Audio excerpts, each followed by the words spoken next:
สบายดีจ้าปลาลุงเบอร์สุขุสุคนเด้อจ้าสบายดีตอนเช้ามื้อนี้เช้ากะไปซื้อลาบมากินพี่น้องเอ้ยแล้วก็มีตำทะเลจ้าน้ำซุปมากินนำกันเด้อจ้าปลาลุงเบอร์สุขุสุคนสบายดีพี่น้อง สบายดีจ้าปลาลุง สบายดีพี่น้อง นอนแพ็ค ข้าวนำกันเด้อ ข้าวเสา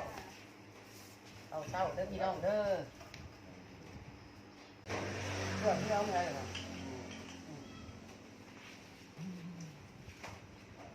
เอาผมเด้อ เส้นข้าวโพดนะ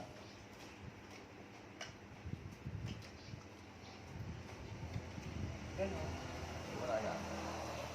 มีเวลาสิ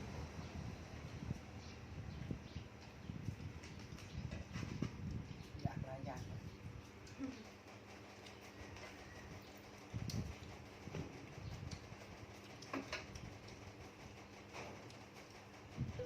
หลับวันเรื่องอะไรนะหลับวันนั้นที่เก่าว่าไง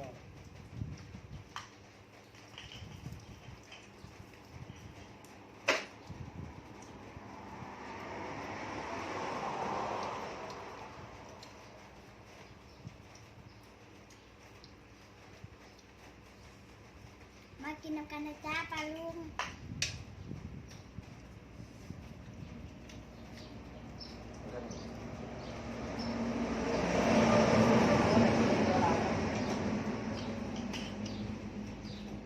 เข้าห้างเมื่อกับพี่น้อง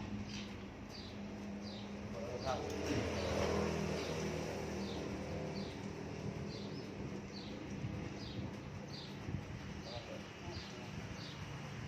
ต้องเกิดขึ้นในใจต้องเกิดขึ้นในใจก่อน ยาได้ยัง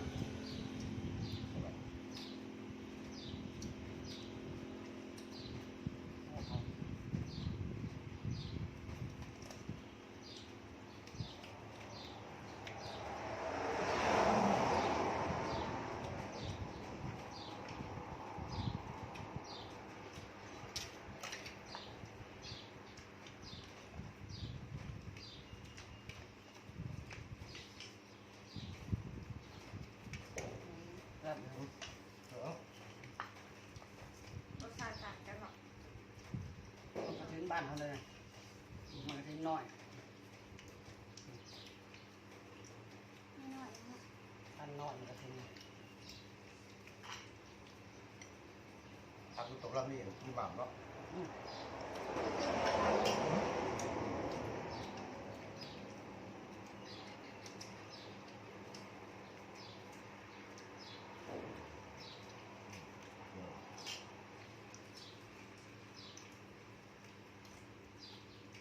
พักก็ได้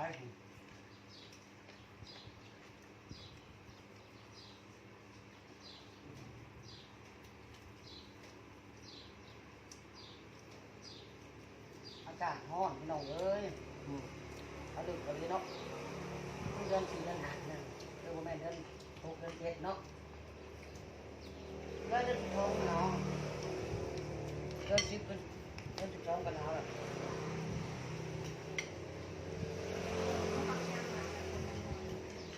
ความนะ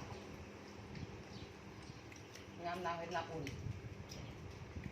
เป็นน้ำอุ่นงามหนาว แบบหนาวก็ได้หรอกหนาวก็พอแล้ว หนาวหนาวเลยเผ็ดๆนะอากาศดีกว่าเนาะร้อนเนาะ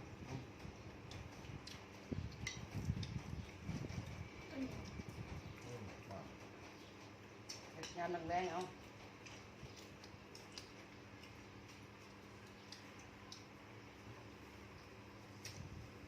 ก็มากระทิ้งมันๆนะ ก่อนลูกผม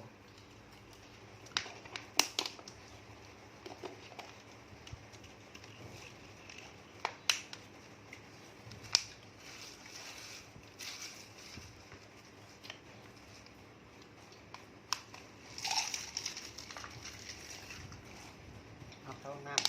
ำเบ่งน้ำกันเนาะ ตรงเจ้า2 คนกับ2 คน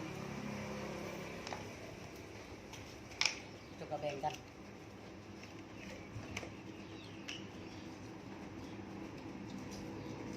แง่มันเย็นๆเนาะ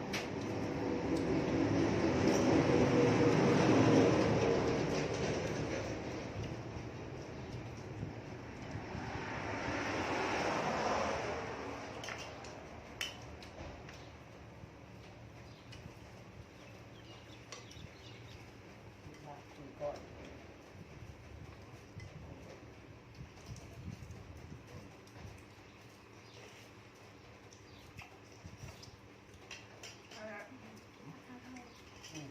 เจ้าสักข้าวต้มเขา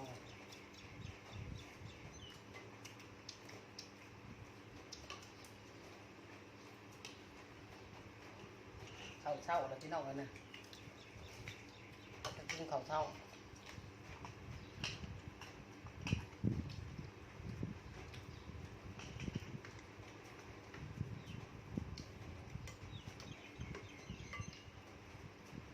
เรียบร้อย ตามเพชรหัวจอยเป็นตัวเพชรของ เนี่ยมันเป็นแผ่นกัน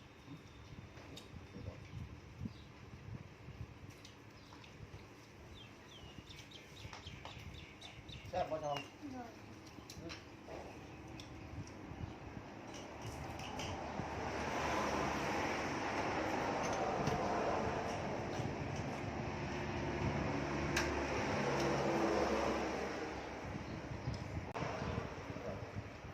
ชิ้นชิปละขึ้นแล้วชิ้นขึ้นของแพง บาท นี่บาทขึ้นได้มาเลยได้เป็น500,000แล้ว นี่แหละ นั่นเท่าไหร่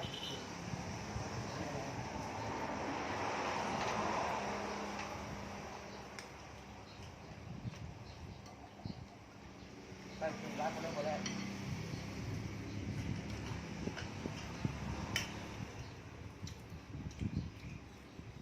เดี๋ยวขึ้นเดี๋ยวลง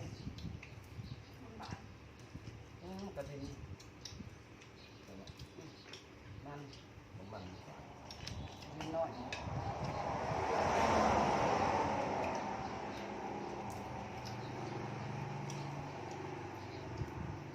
มันบอกว่า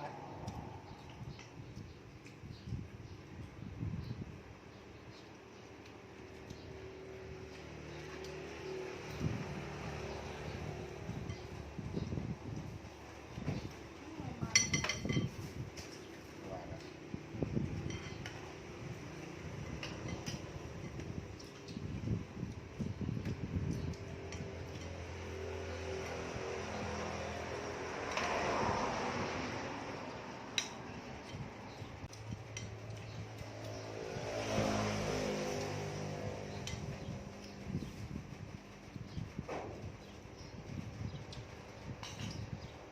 กินกับเย็นเนาะลงหนูนะ น้ำมันก็ลงแต่เ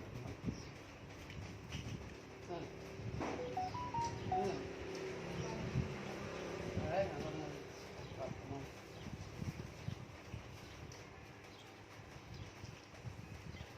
เขาเย็นเรือลายที่สนอเขาในใครแน่เนาะบ่แล้วเนาะอุ่นขึ้นกันเขามาใส่มาหลายกิโล ลูกเราก็ขนาด มันจะน่า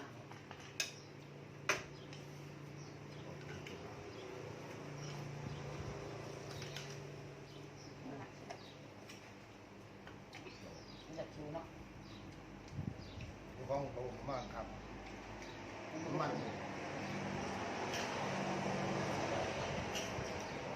ข้างเพื่อนเขามาอุ้มบ่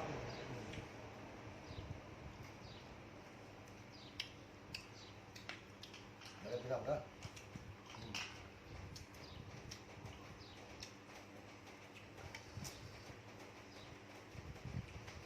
เผ็ดหลายแซ่บกับแซ่บเผ็ดกับเผ็ดเอา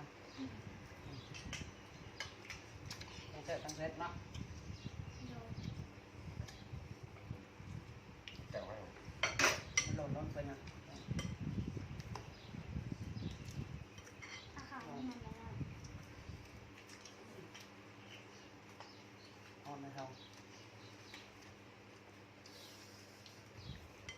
ลาไปก่อนนะจ้าคลิปนี้ก็ขอบคุณทุกไลค์ทุกคอมเมนต์ที่เข้ามา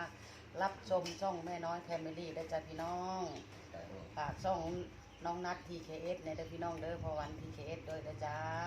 บ๊ายบาย